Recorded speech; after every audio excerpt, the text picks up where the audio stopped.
Hey everybody, today we're going to be flipping the classroom again. We are going to be working on how we find the slope between 2 points on a line. So we're going to work it a little backwards then from what we've been doing in class. Make sure you have a pencil or a pen nearby because we'll be taking notes along the video. So we're going to review what slope is. Slope is the steepness of a line.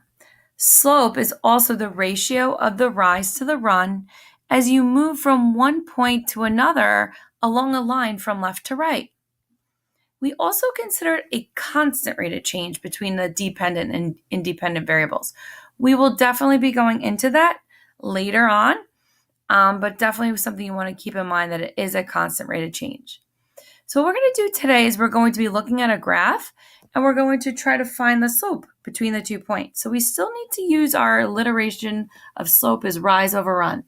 Let's just recall what the rise stands for. The rise stands for how much we go up or down.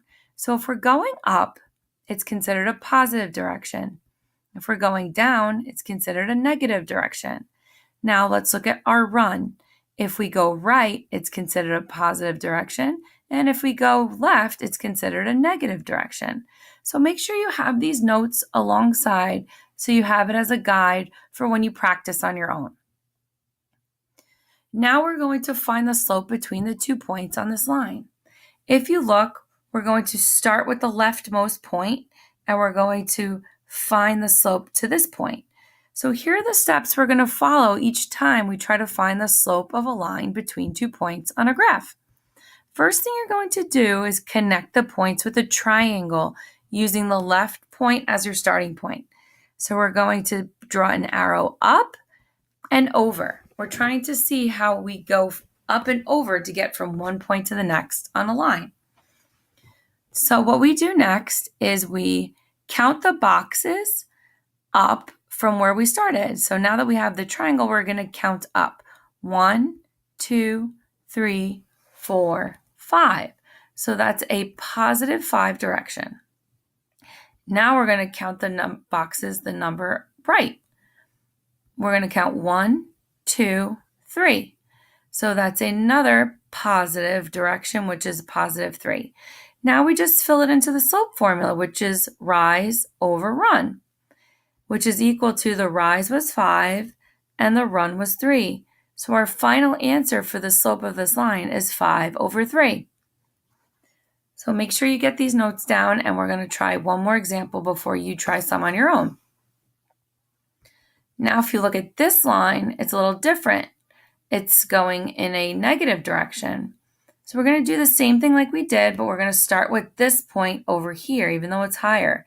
So with this particular one, we're going to connect it with a triangle using the left point as a starting point. And now this time we have to go down and to the right to get to our next point.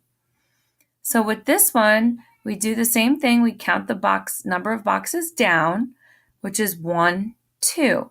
But since we're going in a negative direction, it's going to be considered a negative 2. Now we'll count the boxes right. We have 1, 2, 3, 4, 5, 6, 7 boxes to get to the next point.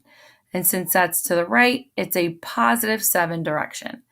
So now what we do is we put these two numbers as a ratio of rise over run.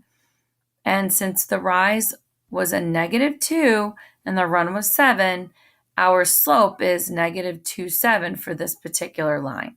So every single line has a different slope associated with it. And today we're going to practice finding more. So now what I'm going to ask you to do is flip over the page and complete the try these. What you're going to do is in the Edpuzzle, you're going to click the correct answer as you go along. Good luck.